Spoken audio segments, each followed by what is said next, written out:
2 മക്കബായർ അധ്യായം 7.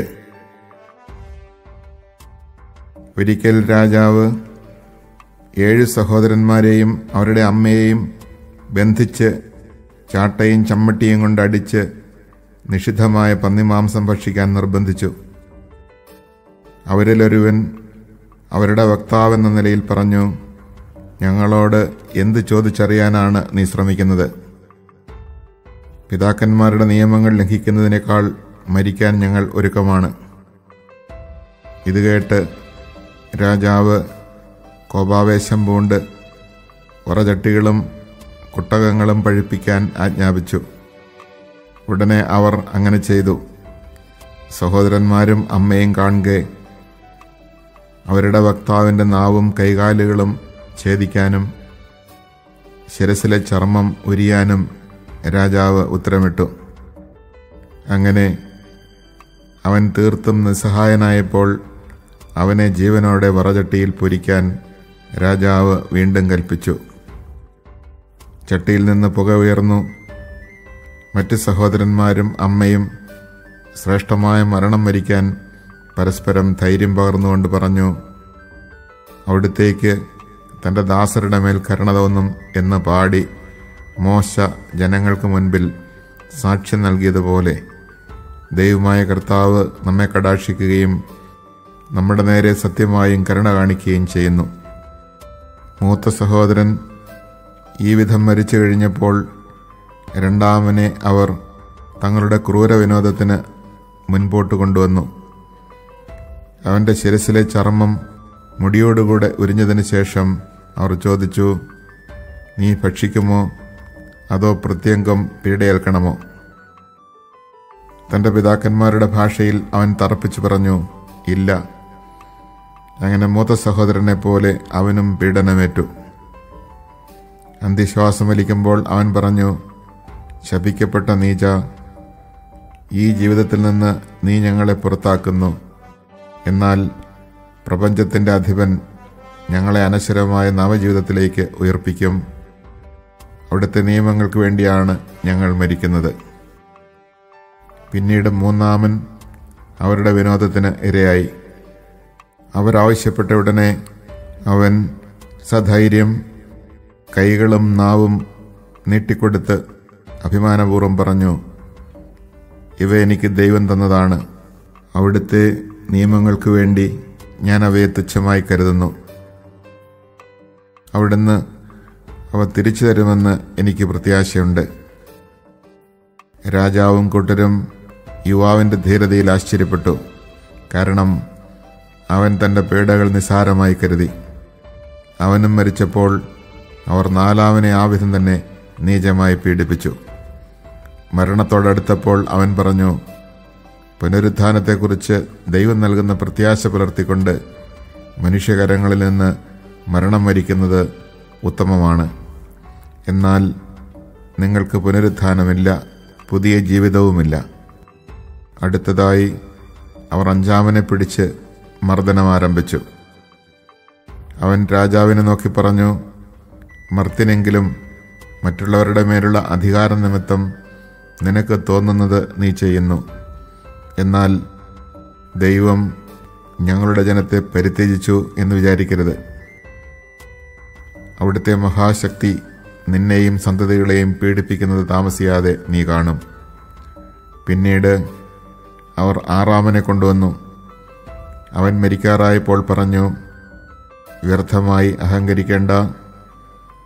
ഞങ്ങളുടെ ദൈവത്തിനെതിരെ ഞങ്ങൾ ചെയ്ത പാപത്തിൻ്റെ ഫലമാണ് ഞങ്ങൾ ഏൽക്കുന്ന ഈ പീഡനം. അതുകൊണ്ടാണ് ഈ ഭീകരതകൾ സംഭവിച്ചത്. ദൈവത്തെ എതിർക്കാൻ തുനിഞ്ഞ് നീ ശിക്ഷയേൽക്കാതെ പോകുമെന്ന് കരുതേണ്ട. ആ മാതാവാകട്ടെ സവിശേഷമായ പ്രശംസയും സമ്പൂജ്യമായ സ്മരണയും അർഹിക്കുന്നു. ഒറ്റ ദിവസം 7 പുത്രന്മാർ വധിക്കപ്പെടുന്നത് കണ്ടെങ്കിലും കർത്താവിലുള്ള പ്രത്യാശ നിമിത്തം അവൾ സധൈര്യം അത് സഹിച്ചു. പിതാക്കന്മാരുടെ ഭാഷയിൽ അവൾ അവരോരോരുത്തരെയും ധൈര്യപ്പെടുത്തി. ശ്രേഷ്ഠമായ വിശ്വാസദാർഢ്യത്തോടെ സ്ത്രീ സഹജമായ വിവേചനാശക്തിയെ പുരുഷോചിതമായ ധീരത കൊണ്ട് ബലപ്പെടുത്തി. അവൾ പറഞ്ഞു, നിങ്ങളെങ്ങനെ എൻ്റെ ഉദരത്തിൽ രൂപം കൊണ്ടുവന്ന് എനിക്കറിവില്ല. നിങ്ങൾക്ക് ജീവനും ശ്വാസവും നൽകിയതും നിങ്ങളുടെ അവയവങ്ങൾ വാർത്തെടുത്തതും ഞാനല്ല.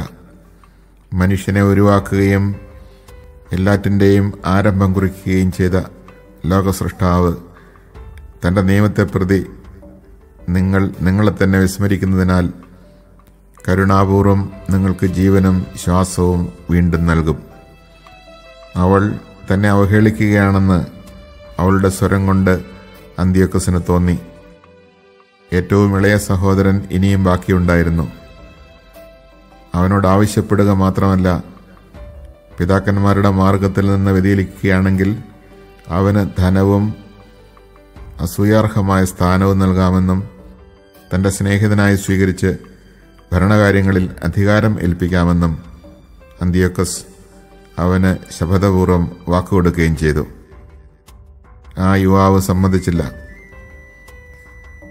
അവൻ്റെ അമ്മയെ അടുക്കൽ വിളിച്ച് തന്നെ രക്ഷിക്കാൻ കുമാരനെ ഉപദേശിക്കണമെന്ന് രാജാവ് നിർബന്ധിച്ചു. നിർബന്ധം കൂടിയപ്പോൾ അവൾ പുത്രനെ പ്രേരിപ്പിക്കാം എന്ന് ഏറ്റു. പുത്രന്റെ മേൽ ചാഞ്ഞ് അവൾ ക്രൂരനായ ആ സ്വേച്ഛാധിപതിയെ നിന്ദിച്ചുകൊണ്ട് മാതൃഭാഷയിൽ പറഞ്ഞു, മകനെ, എന്നോട് ദയ കാണിക്കുക. 9 മാസം ഞാൻ നിന്നെ ഗർഭത്തിൽ വഹിച്ചു. 3 കൊല്ലം മുലയൂട്ടി നിന്നെ ഇന്നുവരെ പോറ്റി വളർത്തി. മകനെ, ഞാൻ യാചിക്കുന്നു, ആകാശത്തെയും ഭൂമിയെയും നോക്കുക. അവയിലുള്ള ഓരോന്നും കാണുക. ഉണ്ടായിരുന്നവയിൽ നിന്നല്ല ദൈവം അവയെ സൃഷ്ടിച്ചതെന്ന് മനസ്സിലാക്കുക. മനുഷ്യരും അതുപോലെയാണ് സൃഷ്ടിക്കപ്പെട്ടത്. ഈ കശാപ്പുകാരനെ ഭയപ്പെടേണ്ട. സഹോദരന്മാർക്ക് യോജിച്ചവനാണ് നീ എന്ന് തെളിയിക്കുക, മരണം വരിക്കുക. ദൈവകൃപയാൽ നിന്റെ സഹോദരന്മാരോടൊത്ത് എനിക്ക് നിന്നെ വീണ്ടും ലഭിക്കാനിടയാകട്ടെ. അവൾ സംസാരിച്ചു തീർന്നയുടനെ യുവാവ് ചോദിച്ചു, നിങ്ങളെന്തിനാണ് വൈകുന്നത്? രാജകൽപ്പന ഞാൻ അനുസരിക്കുകയില്ല. മോശ വഴി ഞങ്ങളുടെ പിതാക്കന്മാർക്ക് ലഭിച്ച നിയമം ഞാൻ അനുസരിക്കുന്നു. ഹെബ്രായ ജനത്തിനെതിരെ സകല ദുഷ്ടതകളും പ്രവർത്തിക്കുന്ന നീ ദൈവകരങ്ങളിൽ നിന്ന് രക്ഷപ്പെടുകയില്ല. ഞങ്ങൾ പീഡനമേൽക്കുന്നത് ഞങ്ങളുടെ പാപത്തിൻ്റെ ഫലമായിട്ടാണ്. ജീവിക്കുന്നവനായ കർത്താവ് ഞങ്ങളെ ശാസിച്ച് നേർവഴിക്ക് തിരിക്കാൻ അല്പനേരത്തേക്ക് ഞങ്ങളോട് കോപിക്കുന്നെങ്കിലും അവിടുന്ന് തൻ്റെ ദാസരോട് വീണ്ടും രഞ്ജിപ്പിലാകും. പാപിയായ നീച്ച, അങ്ങേയറ്റം നികൃഷ്ടനായ മനുഷ്യ, ദൈവമക്കളുടെ നേരെ കരമുയർത്തുന്ന നീ വ്യാജ പ്രതീക്ഷകൾ പുലർത്തി വ്യർത്ഥമായി ഞെളിയേണ്ട. സർവശക്തനും സർവദർശിയുമായ ദൈവത്തിൻ്റെ ശിക്ഷാവിധിയിൽ നിന്ന് നീ ഇനിയും രക്ഷപ്പെട്ടിട്ടില്ല. എന്നാൽ ദൈവത്തിൻ്റെ ഉടമ്പടി അനുസരിച്ച് ഞങ്ങളുടെ സഹോദരന്മാർ ഹ്രസ്വകാല പീഡനങ്ങൾക്ക് ശേഷം അനുസ്യൂതം പ്രവഹിക്കുന്ന ജീവൻ പാനം ചെയ്തിരിക്കുന്നു. നിനക്ക് ദൈവത്തിൻ്റെ ന്യായവിധിയിൽ നിന്റെ ഗർവിനനുസരിച്ച് ശിക്ഷ ലഭിക്കും. ഞങ്ങളുടെ ജനത്തോട് കരുണ കാണിക്കണമെന്നും ദുരിതങ്ങളും മഹാമാരികളും വഴി വേഗം നിങ്ങളെക്കൊണ്ട് അവിടുന്ന് മാത്രമാണ് ദൈവമെന്ന് ഏറ്റുപറയിക്കണമെന്നും ഞങ്ങളുടെ ജനത്തിൻ്റെ മേൽ നീതിയായി തന്നെ നിബന്ധിച്ചിരിക്കുന്ന ദൈവകോപം ഞാനും എൻ്റെ സഹോദരന്മാരും വഴി അവസാനിപ്പിക്കാനിടയാക്കണമെന്നും ദൈവത്തോട് യാചിച്ചുകൊണ്ട് എൻ്റെ സഹോദരന്മാരെ പോലെ ഞാനും ശരീരവും ജീവനും പിതാക്കന്മാരുടെ നിയമങ്ങൾക്ക് വേണ്ടി അർപ്പിക്കുന്നു. അവൻ്റെ നിന്നയാൽ കോപാവേശം പൂണ്ട രാജാവ് മറ്റുള്ളവരോടെന്നതിനേക്കാൾ ക്രൂരമായി അവനോട് വർത്തിച്ചു. അവൻ തൻ്റെ പ്രത്യാശ മുഴുവൻ കർത്താവിൽ അർപ്പിച്ചുകൊണ്ട് മാലിന്യമേൽക്കാതെ മരിച്ചു. പുത്രന്മാർക്ക് ശേഷം അവസാനം മാതാവും മരിച്ചു. ബലിവസ്തുക്കളുടെ ഭോജനത്തെയും ക്രൂരപീഡനങ്ങളെയും സംബന്ധിച്ച് ഇത്രയും മതി.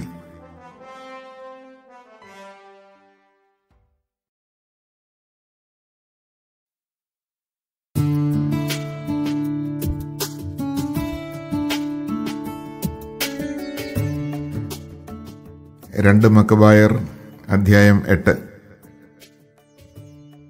മക്കബേയൂസ് എന്നുകൂടി വിളിക്കപ്പെടുന്ന യൂദാസ് തൻ്റെ സ്നേഹിതന്മാരോടുകൂടെ ആരുമറിയാതെ ഗ്രാമങ്ങളിൽ പ്രവേശിച്ച് ചാർച്ചക്കാരെയും യഹൂദവിശ്വാസത്തിൽ തുടർന്നു വന്നവരെയും വിളിച്ചുകൂട്ടി 6000-ഓളം പേരുടെ ഒരു സൈന്യമുണ്ടാക്കി. എല്ലാവരാലും പീഡിപ്പിക്കപ്പെടുന്ന ജനത്തെ കടാക്ഷിക്കണമെന്നും അധർമ്മികൾ അശുദ്ധമാക്കിയ ദേവാലയത്തിൻ്റെ മേൽ കരുണ കാണിക്കണമെന്നും അവർ കർത്താവിനോട് പ്രാർത്ഥിച്ചു.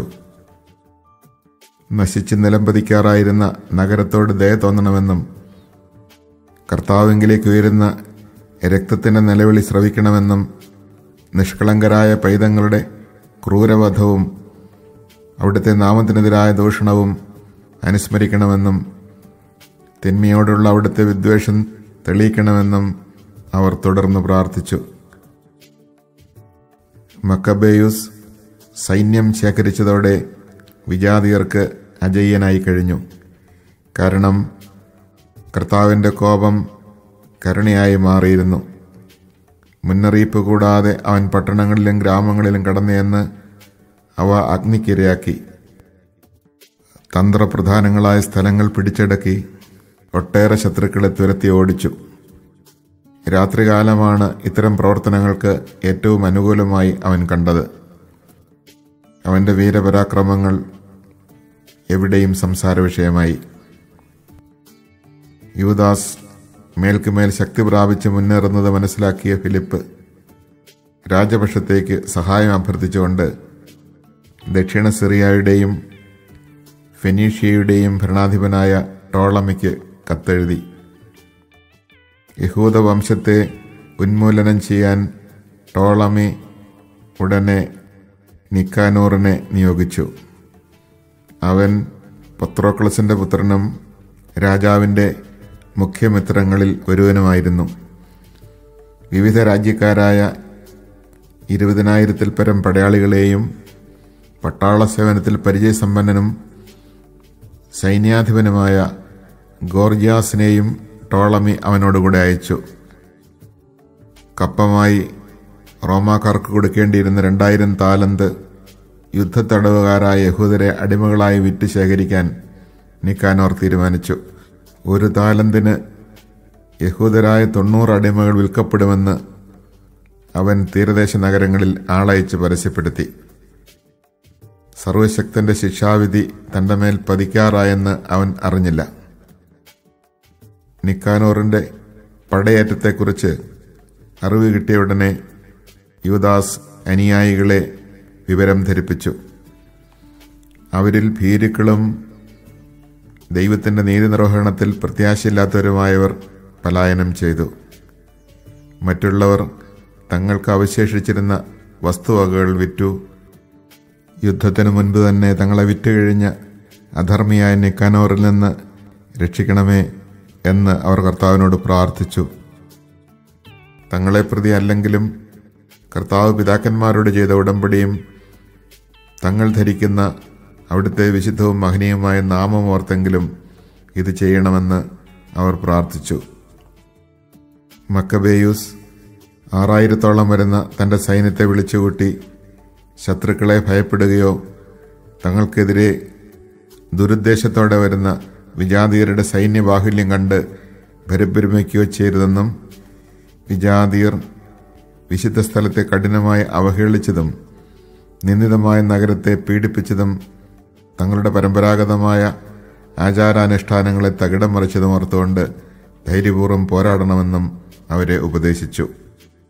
അവൻ വീണ്ടും പറഞ്ഞു, അവർ ആയുധത്തിലും സാഹസകൃത്യങ്ങളിലും ആശ്രയിക്കുന്നു.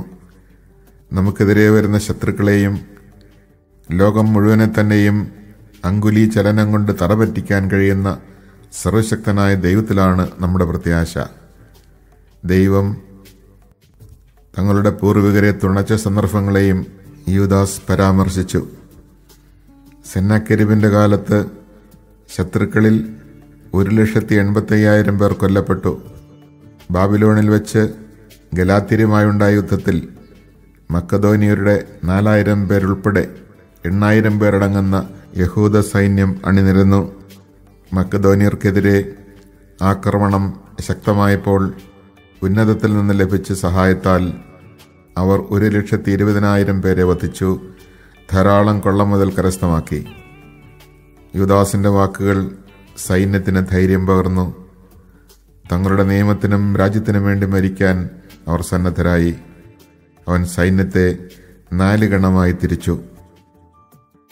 1500 പേർ അടങ്ങുന്ന ഓരോ ഗണത്തിന്റെ ചുമതല തന്റെ സഹോദരന്മാരായ ശിമെയോൻ, ജോസഫ്, ജോനാഥാൻ എന്നിവരെ ഏൽപ്പിച്ചു. വിശുദ്ധ ഗ്രന്ഥം ഉച്ചത്തിൽ വായിക്കാൻ എലയാസറിനെയും നിയമിച്ചു. സഹായം ദൈവത്തിൽ നിന്ന് എന്ന അടയാളവാക്കും നൽകി. അതിനുശേഷം അവൻ തന്നെ ആദ്യ ഗണത്തെ നയിച്ചുകൊണ്ട് നിക്കാനോറിനോട് പൊരുതി. സർവശക്തന്റെ സഹായത്തോടെ അവൻ ശത്രുക്കളിൽ 9,000-ലധികം പേരെ കൊന്നൊടുക്കി. നിക്കാനോറിന്റെ പടയാളികളിൽ ഒട്ടേറെ പേരെ മുറിവേൽപ്പിക്കുകയും അംഗഭംഗപ്പെടുത്തുകയും ചെയ്തു. അങ്ങനെ അവൻ ശത്രുക്കളെ തുരത്തി. തങ്ങളെ അടിമകളായി വാങ്ങാൻ വന്നവരുടെ പണം അവർ പിടിച്ചെടുത്തു. ശത്രുക്കളെ കുറെ ദൂരം പിന്തുടർന്നതിന് ശേഷം നേരം വൈകിയതിനാൽ അവർ മടങ്ങിപ്പോന്നു. അത് സാപത്തിന്റെ തലേനാളായിരുന്നതിനാൽ അവർ അനുധാവനം തുടർന്നില്ല. ശത്രുക്കളുടെ ആയുധങ്ങളും വസ്തുവകകളും ശേഖരിച്ചതിന് ശേഷം അവർ സാപത്താചരിച്ചു. ആ ദിവസത്തിനു വേണ്ടി തങ്ങളെ കാത്തുരക്ഷിക്കുകയും കരുണയുടെ ആരംഭമായി അതിനെ നിശ്ചയിക്കുകയും ചെയ്ത കർത്താവിന് അവർ കൃതജ്ഞതയും സ്തുതിയും അർപ്പിച്ചു. സാപത്ത് കഴിഞ്ഞപ്പോൾ കൊള്ളമുതലിൽ ഒരു ഭാഗം പീഡനങ്ങൾക്ക് വിധേയരായവർക്കും വിധവകൾക്കും അനാഥർക്കും അവർ നൽകി. ബാക്കി തങ്ങൾക്കും തങ്ങളുടെ മക്കൾക്കുമായി വിഭജിച്ചെടുത്തു. അനന്തരം അവർ പൊതുപ്രാർത്ഥന നടത്തി. കൃപാലുവായ കർത്താവ് തന്റെ ദാസരോട് പൂർണ്ണമായി അനുരഞ്ജനപ്പെടണമെന്ന് യാചിച്ചു. അവർ തിമോത്തയോസിന്റെയും ബക്കിദസിന്റെയും സേനകളോടുള്ള സംഘടനകളിൽ 20,000-ലധികം പേരെ കൊല്ലുകയും ചില ഉയർന്ന ശക്തിദുർഗങ്ങൾ പിടിച്ചടക്കുകയും ചെയ്തു. വളരെയധികം കൊള്ളമുതൽ കൈവശപ്പെടുത്തി. പീഡനങ്ങളേറ്റവർക്കും അനാഥർക്കും വിധവകൾക്കും വൃദ്ധർക്കും തങ്ങളുടേതിന് തുല്യമായ ഓഹരി നൽകി. ശത്രുവിന്റെ ആയുധങ്ങൾ ശേഖരിച്ച് തന്ത്രപ്രധാനമായ സ്ഥാനങ്ങളിൽ സൂക്ഷിക്കുകയും ബാക്കിയുള്ള കൊള്ളമുതൽ ജെറുസലമിലേക്ക് കൊണ്ടുപോവുകയും ചെയ്തു. തിമോത്തയോസിന്റെ സേനാനായകനെ അവർ വധിച്ചു. അവൻ അതിനീചനും യഹൂദരെ വളരെയധികം പീഡിപ്പിച്ചവനുമാണ്. വിശുദ്ധ കവാടങ്ങൾക്ക് തീവച്ച കലിസ്തേനസും മറ്റു ചിലരും ചെറിയൊരു വീടിനുള്ളിൽ അഭയം പ്രാപിച്ചിരിക്കുകയായിരുന്നു. അവരെ യഹൂദർ തങ്ങളുടെ പിതാക്കന്മാരുടെ നഗരത്തിൽ വിജയോത്സവം ആഘോഷിക്കുന്ന വേളയിൽ അഗ്നിക്കിരയാക്കി. അവർക്ക് തങ്ങളുടെ അധർമ്മത്തിന് തക്ക പ്രതിഫലം കിട്ടി. അഭിശക്തനായ നിക്കാനോർ യഹൂദരെ വാങ്ങാൻ 1000 വണിക്കുകളെ വരുത്തിയിരുന്നു. എന്നാൽ താൻ പുച്ഛിച്ചു തള്ളിയ യഹൂദർ തന്നെ കർത്താവിന്റെ സഹായത്താൽ അവനെ പരാജിതനാക്കി. സ്ഥാനവസ്ത്രങ്ങൾ അഴിച്ചുമാറ്റി ഒളിച്ചോടുന്ന അടിമയെപ്പോലെ പലായനം ചെയ്ത് അവർ അന്ത്യോക്യയിലെത്തി. സ്വന്തം സൈന്യത്തെ നശിപ്പിക്കുന്നതിൽ മാത്രമേ അവൻ വിജയിച്ചുള്ളൂ. ജെറൂസലം ജനതയെ അടിമകളാക്കി റോമാക്കാർക്ക് കൊടുക്കുവാനുള്ള കപ്പം ശേഖരിക്കാമെന്ന് ഏറ്റിരുന്ന അവൻ യഹൂദർക്ക് ഒരു സംരക്ഷകനുണ്ടെന്നും അവിടുത്തെ നിയമം അനുസരിക്കുന്നതിനാൽ അവർ അജയ്യരാണെന്നും ഏറ്റുപറഞ്ഞു.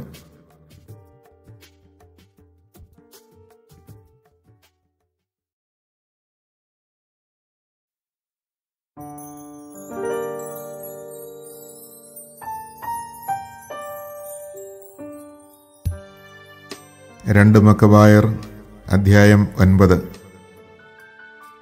അക്കാലത്ത് അന്ത്യോക്കസ് പേർഷ്യാദേശത്തു നിന്ന് തോറ്റു പിൻവാങ്ങി. പെർസെപ്പോളിസ് നഗരത്തിൽ പ്രവേശിച്ച് ക്ഷേത്രങ്ങൾ കവർ ചെയ്യാനും നഗരം കീഴ്പ്പെടുത്താനും ഉദ്യമിച്ചു.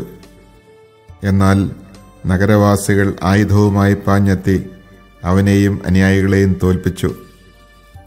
അന്ത്യോക്കസ് ലജ്ജിതനായി തിരിച്ചോടി. നിക്കാനോറിനും തിമോത്തയോസിന്റെ സൈന്യത്തിനും സംഭവിച്ചത് എക്ബത്താനായിലെത്തിയപ്പോൾ അവൻ അറിഞ്ഞു. കോപാക്രാന്തനായി അവൻ തന്നെ തുരത്തിയവരോടുള്ള പക യഹൂദരോട് വീട്ടാൻ തീരുമാനിച്ചു. ലക്ഷ്യസ്ഥാനത്ത് എത്തുന്നതുവരെ രഥം നിർത്താതെ ഓടിക്കാൻ സാരഥിക്ക് കൽപ്പന നൽകി. ദൈവത്തിന്റെ വിധി അവനെ അനുയാത്ര ചെയ്തിരുന്നു. എന്തെന്നാൽ ജെറുസലമിലെത്തുമ്പോൾ അത് യഹൂദരുടെ ശ്മശാനമാക്കും എന്ന് അവൻ ഗർവോടെ പറഞ്ഞു. എന്നാൽ ഇസ്രായേലിന്റെ ദൈവവും സർവദൃശിയുമായ കർത്താവ് അദൃശ്യവും ദുഷമവുമായ രോഗത്താൽ അവനെ പ്രഹരിച്ചു. പറഞ്ഞു തീർന്ന ഉടനെ നിശിതവും അപരിഹാര്യവുമായ ഉദരവേദന അവനെ പിടികൂടി. വളരെ പേരുടെ ഉദരങ്ങൾക്ക് കിരാതമായ പീഡനമേൽപ്പിച്ച അന്ത്യോക്കസിന് ഇത് സംഭവിച്ചത് തികച്ചും യുക്തമാണ്. എന്നാൽ ഇതുകൊണ്ടും അവൻ ധിക്കാരം അവസാനിപ്പിച്ചില്ല. കൂടുതൽ ഗർവിഷ്ഠനായി ക്രോധത്താൽ ജ്വലിച്ചുകൊണ്ട് രഥവേഗം വർദ്ധിപ്പിക്കാൻ അവൻ ആജ്ഞാപിച്ചു. അതിശീഘ്രം പാഞ്ഞുകൊണ്ടിരുന്ന തേരിൽ നിന്ന് അവൻ തെറിച്ചു വീണു. തൽഫലമായി അവന് സർവാംഗം വേദനയുണ്ടായി. അതിമാത്രമായ അഹങ്കാരത്താൽ തിരമാലകളെ ചൊൽപ്പടിക്ക് നിർത്താമെന്നും ഉന്നത ശൈലങ്ങളെ ത്രാസിൽ തൂക്കാമെന്നും വ്യാമോഹിച്ച അവൻ നിലം പതിച്ച് മഞ്ചലിൽ വഹിക്കപ്പെട്ടു. ദൈവത്തിന്റെ ശക്തി എല്ലാവർക്കും ദൃശ്യമായി. ആ അധർമ്മിയുടെ ദേഹമാസകലം പുഴുക്കൾ നിറഞ്ഞു. കഠിന വേദന കൊണ്ട് പുളയുന്ന അവന്റെ മാംസം അവൻ ജീവിച്ചിരിക്കെ തന്നെ അഴുകിത്തുടങ്ങി. ദുർഗന്ധത്താൽ അറപ്പോടെ സൈന്യം അവനിൽ നിന്നകന്നു. നക്ഷത്രങ്ങളെ എത്തിപ്പിടിക്കാൻ കഴിയുമെന്ന് വിചാരിച്ച അവനെ ദുസ്സഹമായ ദുർഗന്ധ നിമിത്തം ആർക്കും വഹിക്കാൻ കഴിഞ്ഞില്ല. അന്ത്യോക്കസിന്റെ മനസ്സിടിഞ്ഞു. ദൈവത്തിന്റെ ശിക്ഷയേറ്റ് സദാ വേദന അനുഭവിച്ചപ്പോൾ അവൻ ഗർവം വെടിഞ്ഞ് വിവേകം വീണ്ടെടുക്കാൻ തുടങ്ങി. സ്വന്തം ദുർഗന്ധം സഹിക്കവയ്യാതായപ്പോൾ അവൻ പറഞ്ഞു, ദൈവത്തിന് കീഴ്പ്പെടുക യുക്തം തന്നെ. ദൈവത്തിന് തുല്യനെന്ന് മർത്യരാരും കരുതരുത്. കർത്താവിന്റെ കൃപ നിഷേധിക്കപ്പെട്ട ആ മ്ലേച്ഛൻ അവിടുത്തോട് പ്രതിജ്ഞ ചെയ്തു, ഇടിച്ചു നിരത്തി ശ്മശാനമാക്കാൻ വെമ്പൽ കൊണ്ട നഗരത്തിന് ഞാൻ സ്വാതന്ത്ര്യം നൽകും.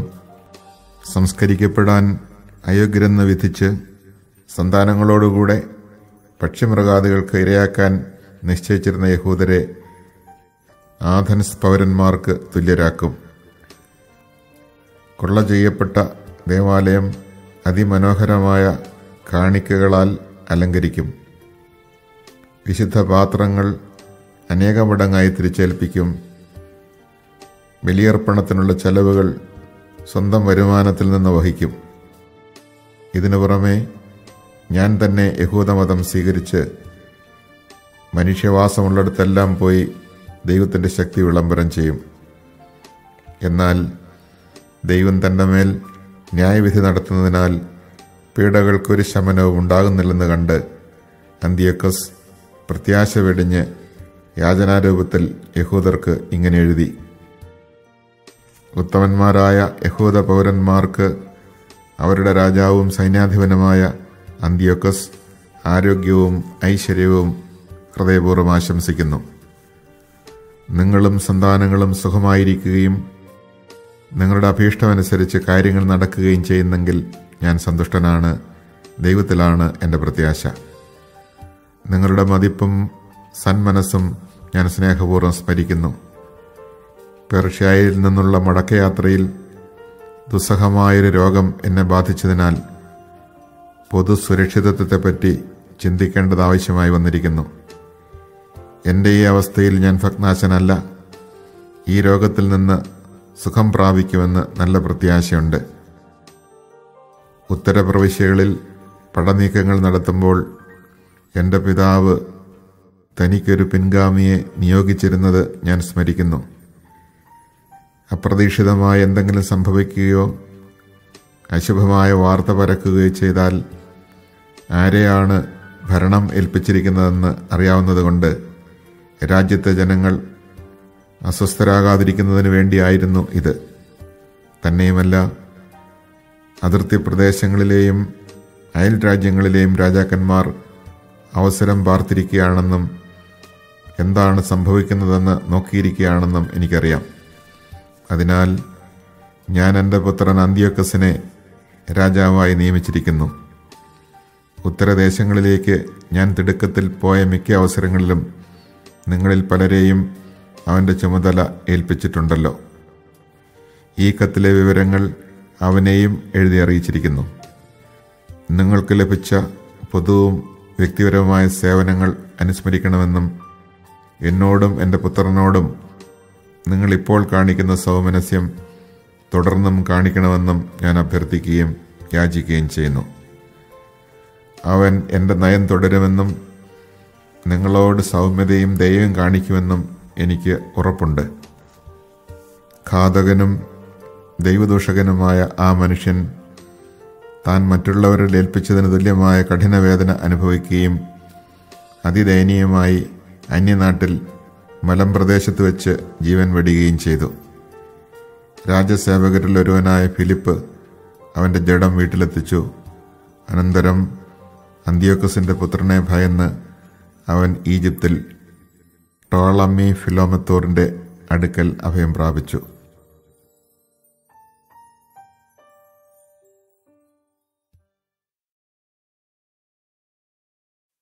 Chapter 7.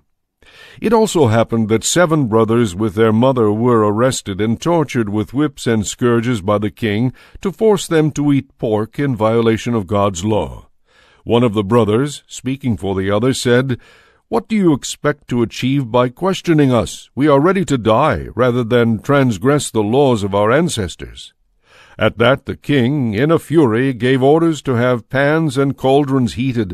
While they were being quickly heated, he commanded his executioners to cut out the tongue of the one who had spoken for the others, to scalp him and cut off his hands and feet, while the rest of his brothers and his mother looked on.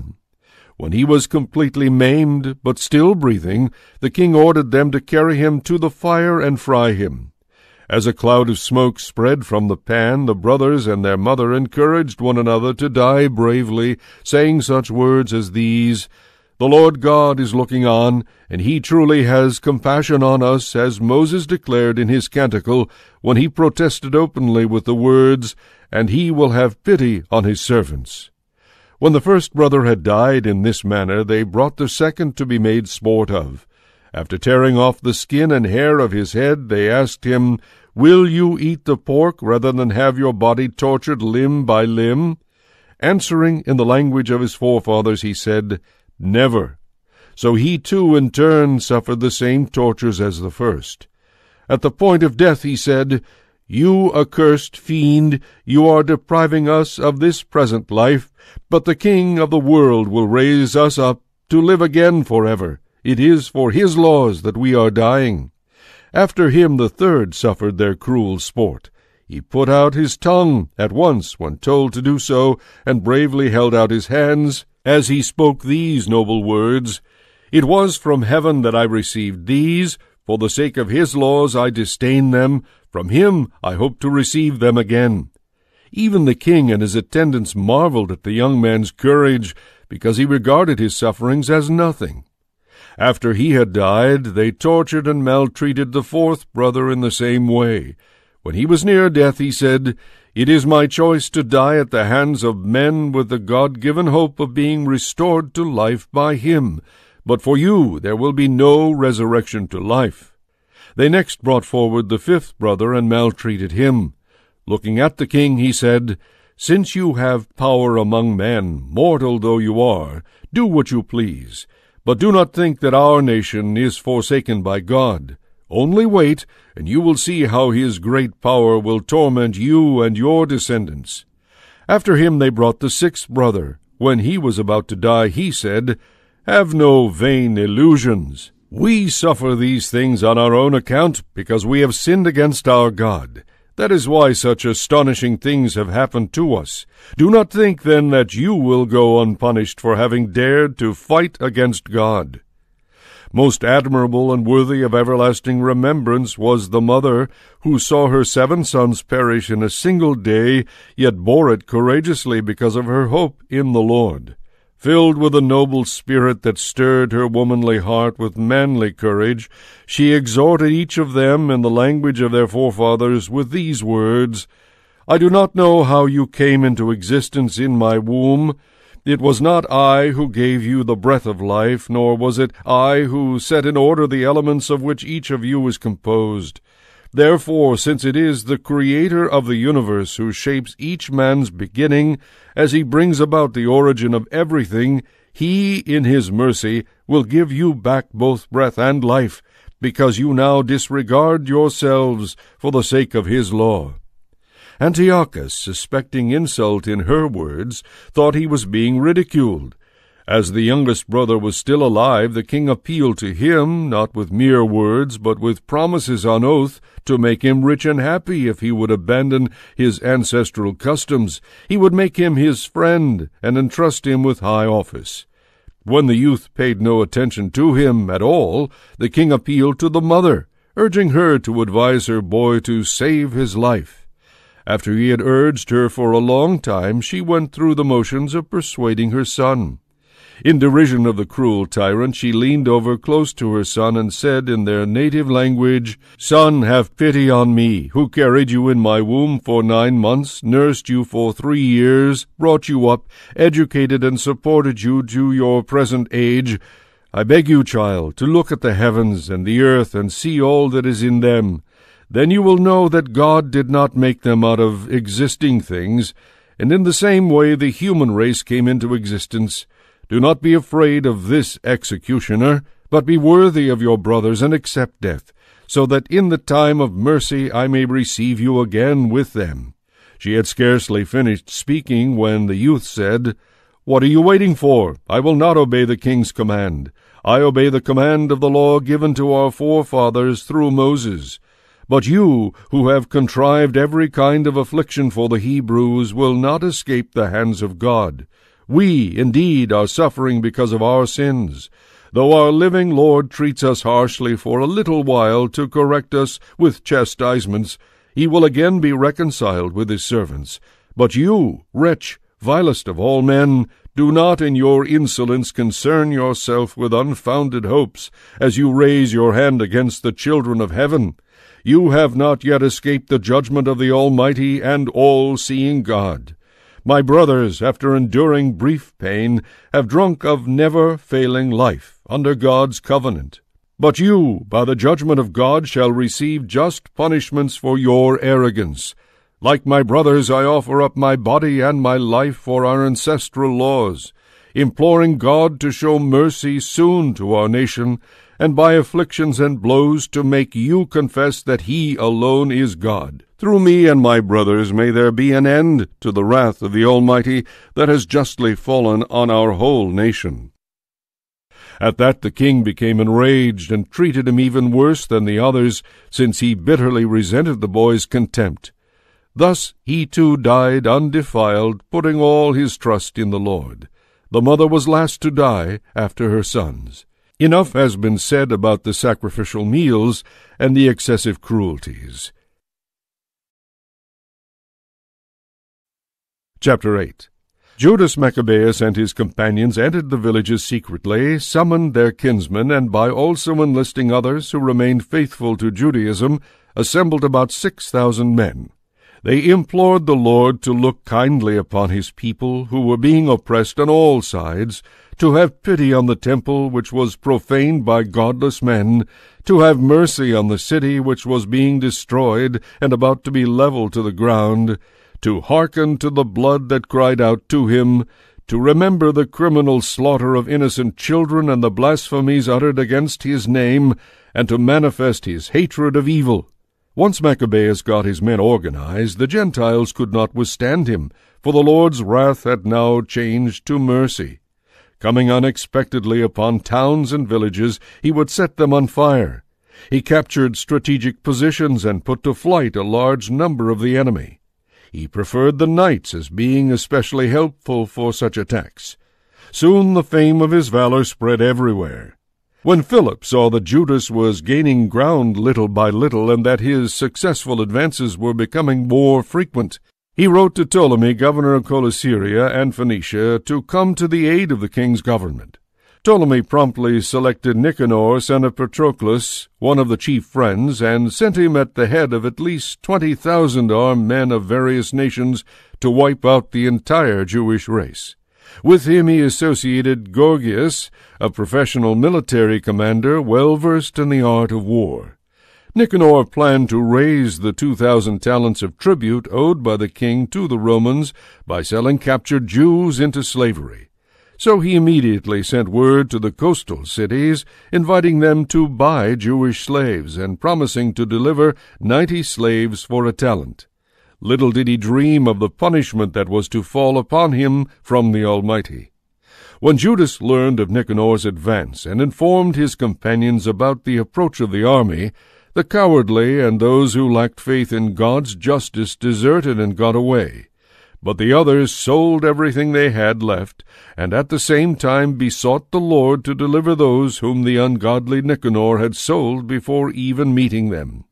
They begged the Lord to do this, if not for their sake, at least for the sake of the covenants made with their forefathers, and because they themselves bore his holy, glorious name.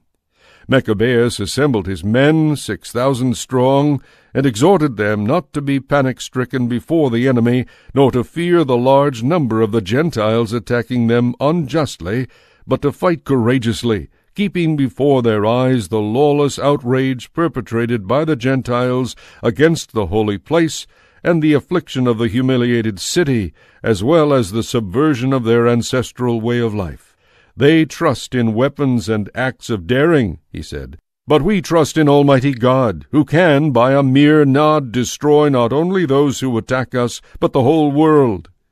He went on to tell them of the times when help had been given their ancestors, both the time of Sennacherib, when 185,000 of his men were destroyed, and the time of the battle in Babylonia against the Galatians, when only 8,000 Jews fought along with 4,000 Macedonians, yet when the Macedonians were hard-pressed, the 8,000 routed 120,000 and took a great quantity of booty because of the help they received from heaven.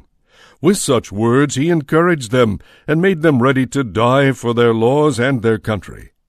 Then Judas divided his army into 4, placing his brothers Simon, Joseph, and Jonathan, each over a division, assigning to each 1,500 men. There was also Eleazar. After reading to them from the Holy Book and giving them the watchword, the help of God, he himself took charge of the 1st division, and joined in battle with Nicanor. With the Almighty as their ally, they killed more than 9,000 of the enemy, wounded and disabled the greater part of Nicanor's army, and put all of them to flight. They also seized the money of those who had come to buy them as slaves. When they had pursued the enemy for some time, they were obliged to return by reason of the late hour. It was the day before the Sabbath, and for that reason they could not continue the pursuit. They collected the enemy's arms and stripped them of their spoils, and then observed the Sabbath with fervent praise, and thanks to the Lord who kept them safe for that day on which he let descend on them the first dew of his mercy. After the Sabbath they gave a share of the booty to the persecuted and to widows and orphans. The rest they divided among themselves and their children. When this was done, they made supplication in common, imploring the merciful Lord to be completely reconciled with his servants. They also challenged the forces of Timothy and Bacchides, killed more than 20,000 of them, and captured some very high fortresses. They divided the enormous plunder, allotting half to themselves, and the rest to the persecuted, to orphans, widows, and the aged. They collected the enemy's weapons, and carefully stored them in suitable places. The rest of the spoils they carried to Jerusalem. They also killed the commander of Timothy's forces, a most wicked man who had done great harm to the Jews. While celebrating the victory in their ancestral city, they burned both those who had set fire to the sacred gates and Callisthenes, who had taken refuge in a little house, so he received the reward his wicked deeds deserved. The accursed Nicanor, who had brought the 1,000 slave dealers to buy the Jews, after being humbled through the Lord's help by those whom he had thought of no account, laid aside his fine clothes and fled alone across country like a runaway slave until he reached Antioch. He was eminently successful in destroying his own army. So he who had promised to provide tribute for the Romans by the capture of the people of Jerusalem testified that the Jews had a champion, and that they were invulnerable for the very reason that they followed the laws laid down by him. Chapter 9. About that time Antiochus retreated in disgrace from the region of Persia. He had entered the city called Persepolis, and attempted to rob the temple and gain control of the city. Thereupon the people had swift recourse to arms, and Antiochus's men were routed, so that in the end Antiochus was put to flight by the natives and forced to beat a shameful retreat. On his arrival in Ecbatana, he learned what had happened to Nicanor and to Timothy's forces.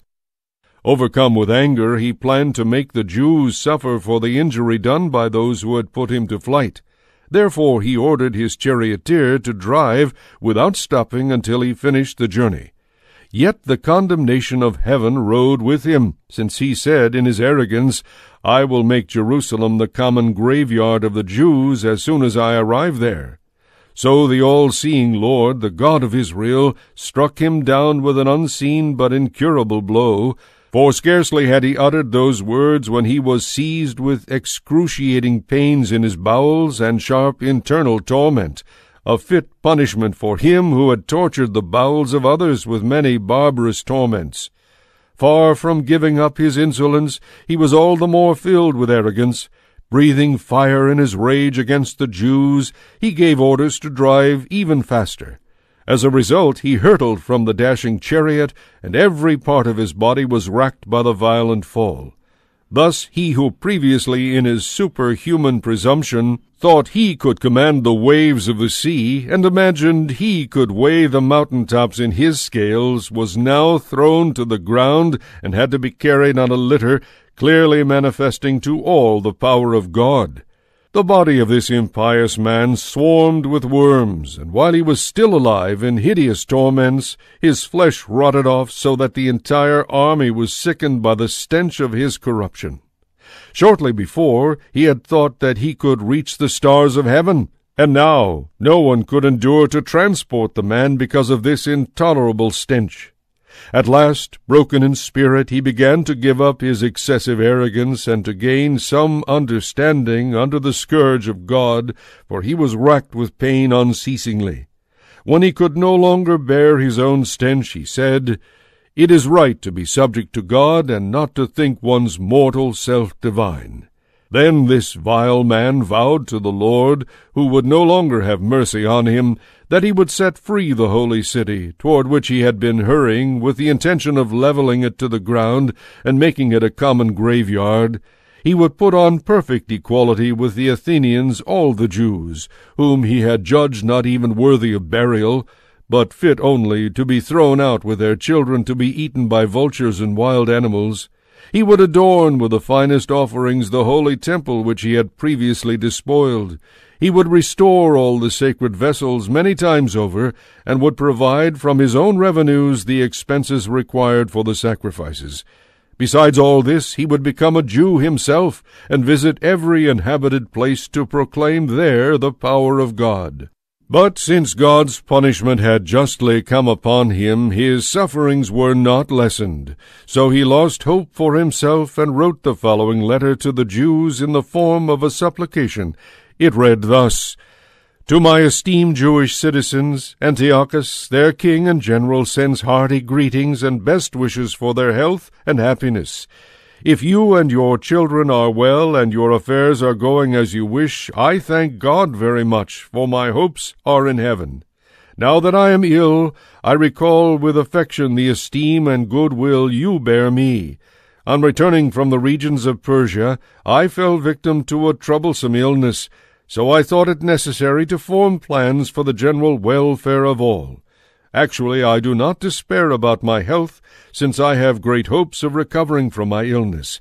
Nevertheless, I know that my father, whenever he went on campaigns in the hinterland, would name his successor, so that if anything unexpected happened or any unwelcome news came, the people throughout the realm would know to whom the government had been entrusted, and so not be disturbed. I am also bearing in mind that the neighboring rulers, especially those on the borders of our kingdom, are on the watch for opportunities and waiting to see what will happen. I have therefore appointed as king my son Antiochus, whom I have often before entrusted and commended to most of you when I made hurried visits to the outlying provinces. I have written to him the letter copied below. Therefore I beg and entreat each of you to remember the general and individual benefits you have received, and to continue to show goodwill toward me and my son. I am confident that, following my policy, he will treat you with mildness and kindness in his relations with you. So this murderer and blasphemer, after extreme suffering such as he had inflicted on others, died a miserable death in the mountains of a foreign land. His foster brother Philip brought the body home, but fearing Antiochus' son, he later withdrew into Egypt to Ptolemy Philometor.